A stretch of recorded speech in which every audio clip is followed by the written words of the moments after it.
Break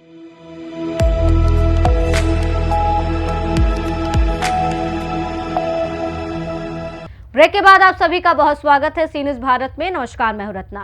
सावन के पहले सोमवार से ही देवाधिदेव महादेव की भक्ति में पूरा सोनभद्र हर हर महादेव के जयघोष से गूंज उठा।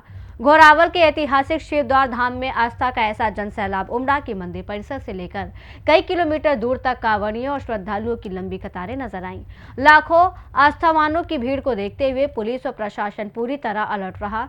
खुद पुलिस अधीक्षक अभिषेक वर्मा ने मौके पर पहुंचकर सुरक्षा व्यवस्था का जायजा लिया और कंट्रोल रूम से लेकर ड्रोन निगरानी तक हर व्यवस्था पर नजर रखी। श्रावण मास के प्रथम सोमवार पर घोरावल स्थित प्राचीन शिवद्वार धाम बोल बम और हर हर महादेव के जयघोष से गुंजायमान हो उठा। सुबह तड़के से ही कांवड़ियों और श्रद्धालुओं का रेला मंदिर पहुंचने लगा। भक्तों ने भगवान भोलेनाथ का जलाभिषेक कर बेलपत्र, धतूरा, पुष्प और मिष्ठान अर्पित किए। परिवार की सुख समृद्धि और खुशहाली और विश्व कल्याण की कामना की। श्रद्धालुओं की भारी भीड़ को देखते हुए पूरे मेले क्षेत्र को सुरक्षा के अभेद घेरे में तब्दील कर दिया गया। पुलिस अधीक्षक अभिषेक वर्मा ने बताया कि करीब 70 किलोमीटर के दायरे में व्यापक सुरक्षा व्यवस्था लागू की गई है। 4 राज्यों से आने वाले श्रद्धालुओं को देखते हुए मार्गों, पार्किंग स्थलों, मंदिर परिसर और संवेदनशील स्थानों पर पुलिस, यातायात पुलिस, पीएससी, अन्य सुरक्षा बलों की तैनाती की गई। मंदिर सतद्वारी हम इसके व्यवस्थापक हमारे मंदिर परिसर व्यवस्थापक हैं और श्रद्धालुओं को किस तरह से आपके आयोजन को देखते हैं? श्रद्धालुओं को देखने के लिए हमारा मंदिर का है और बाहर के लिए प्रशासन और शासन अपना पूरा सहयोग कर रहा है। हम मंदिर की व्यवस्था से संबंधित आज सावन का पहला सोमवार है, कितने लोग दर्शनार्थी आप तक आ चुके होंगे और क्या अनुमान है कि भीड़ पिछले बार की अपेक्षा इस बार ज्यादा है? नहीं, हाँ, पिछले बार की इस बार ज्यादा है और करीब 20-25 हजार आज का, हाँ, रोज का। लेकिन अगला सोमवार जो है तो फिर बहुत ज्यादा हो जाएगा और तो लाखों फिर जाएगा। प्रशासन का जो इंतजाम है इसमें क्या करेंगे? वो बहुत अच्छा इंतजाम है। प्रशासन का इंतजाम तो चप्पे पर एकदम और सबसे सौहार्दपूर्ण तरीके से निपटा निकलवा रहे हैं। इनका बहुत अच्छा है। तो व्यवस्था में आपको कैसा लग रहा है कि जो पब्लिक है अगर दूर दराज से आती है तो थोड़ा आराम करना चाहती है, उसकी क्या व्यवस्था है? उसकी व्यवस्था अभी पर्याप्त नहीं है, जितना होना चाहिए, लेकिन है जितना भीड़ है उसके लिए तो पर्याप्त है, लेकिन जो बढ़ती है 1 लाख 1.25 लाख हो जाती है उसमें कितनी व्यवस्था नहीं हो पाती। यह मंदिर हमारी बड़ी माता जी श्रीमती अविनाश कुंवर के द्वारा बनवाया गया और जब हमारे बड़े पिताजी खत्म हुए तो उनकी उसमें जो है तो निर्माण हुआ है। तो इसके उसमें मंदिर, धर्मशाला, स्कूल और कुआं इसका निर्माण हुआ। 300 तालाब बनाए गए उनके द्वारा। ये सामने एक नौका है, एक पीछे है, 3 तरह के तालाब बनाए गए। हम लोग यहाँ के जमींदार परिवार से 7 गाँव को मिला था, तो उसी से हम लोग ताल्लुक रखते हैं।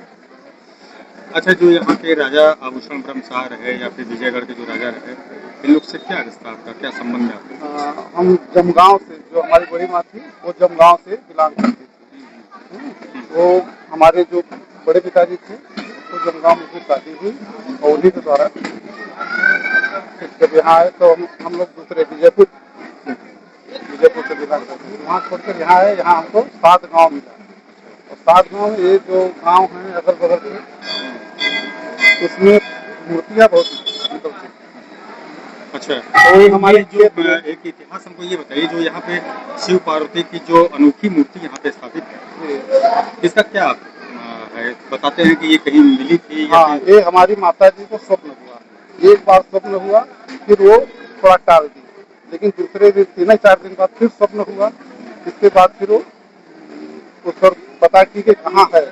फिर तीसरे दिन वो खुद बताए कि हम कहाँ पर हैं, तो घर के हमारे पीछे वहीं पर ये पड़ी। तो ये पॉइंट बता दी कि कहाँ पर है।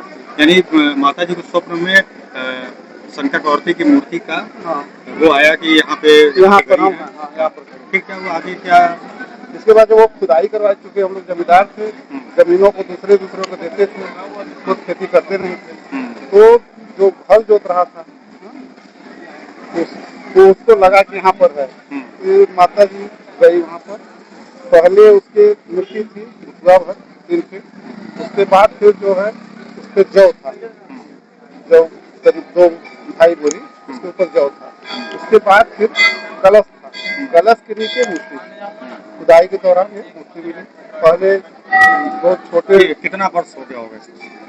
ये हो गया 1942, मतलब 2 साल पहले, मतलब 40 साल हो गए। 40 साल हुआ नहीं, 2040, 1940। अच्छा, 1940-42। हाँ 40। तो फिर उसके बाद ये मंदिर का स्थापना का क्या? फिर मंदिर एक छोटा सा बनवाई हो, तो उसमें खपड़ैल था, क्योंकि तुरंत नहीं बन पा रहा था, वो खपड़ैल था।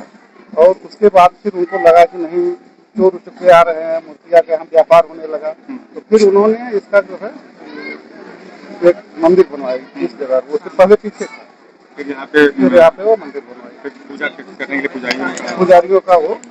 अच्छा, तो ये मंदिर जो है आप बता रहे हैं कि करीब लगभग 70 साल 72 साल पुराना मंदिर होगा। हाँ, 72 साल पुराना होगा।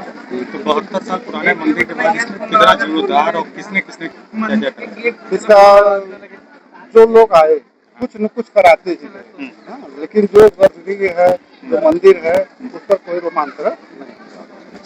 लेकिन जो भी आए, जैसे शंकराचार्य जी आए, उन्होंने शिवलिंग का वो मना किए कि नहीं, ये तांत्रिक मूर्ति है, इस पर आपको जल नहीं देना है। अच्छा। तो उनके द्वारा फिर शिवलिंग का, जो शिव पार्वती जी का जो मूर्ति है, हाँ, वो तांत्रिक, इसके लिए वो मना किए कि इस पर आप जल मत चढ़वाइए। इसका क्या गूढ़ रहस्य हो सकता है? क्या कहा जा सकता है कि किस तरह की तंत्र साधना उस पर? तंत्र तो ये जगह ही है। अच्छा, तंत्र। हाँ, तंत्र का यहाँ अगल बगल में आप जब देखेंगे तो तंत्र का जगह है। और यहाँ पर जो आता है उसकी कुछ मांग पूरी हो जा रही है, इसलिए भीड़ बढ़ रही है, तो लगता है कि नहीं, तांत्रिक है, और जगह की अपेक्षा यहाँ पर ज्यादा बेहतर है। सर, शिवद्वार मंदिर में इसमें चल रहा है, तो इसमें क्या सुरक्षा व्यवस्था है? देखिए, जनपद सोनभद्र में घोरावल थाना क्षेत्र में शिवद्वार मंदिर स्थित है, जिसमें भारी संख्या में श्रद्धालु सावन के सोमवार में जल चढ़ाने हेतु वहाँ पे आते हैं। और श्रद्धालु सिर्फ ना ही हमारे जनपद बल्कि अगल बगल के राज्यों से, जैसे मध्य प्रदेश से भी आते हैं और मिर्ज़ापुर जनपद से भी आते हैं। प्रमुख रूप से देखा जाता है जो सावन के लास्ट के 2 सोमवार, तृतीय और चतुर्थ सोमवार, उसमें ज़्यादा भीड़ मंदिर प्रांगण में रहती है। उसको दृष्टिगत रखते हुए हमने पूरे मंदिर प्रांगण और जो कांवड़ का रूट है उसको 4 जोनों में विभाजित किया है, और सभी जोनों में पर्याप्त पुलिस बल को भी स्थापित किया गया है। साथ ही साथ मंदिर प्रांगण में भी एक कंट्रोल रूम और कुछ सीसीटीवी कैमरे हमने स्थापित किए, जिसका फीड हमारे कंट्रोल रूम में और इंटरनेट के माध्यम से हमारे मोबाइल में भी आ रहा है। इसमें जो लास्ट का सोमवार रहता है और तृतीय सोमवार है, उसमें कुछ ट्रैफिक डाइवर्जन के नियम भी लागू रहेंगे, जिससे कि श्रद्धालुओं की मंदिर में आने जाने में किसी भी प्रकार की दिक्कत का सामना ना करना पड़े। सोनभद्र से सीनू संवाददाता कुंदन चौधरी की रिपोर्ट में इतना ही। देश और दुनिया की तमाम बड़ी खबरों के लिए देखते रहिए सी न्यूज़ भारत।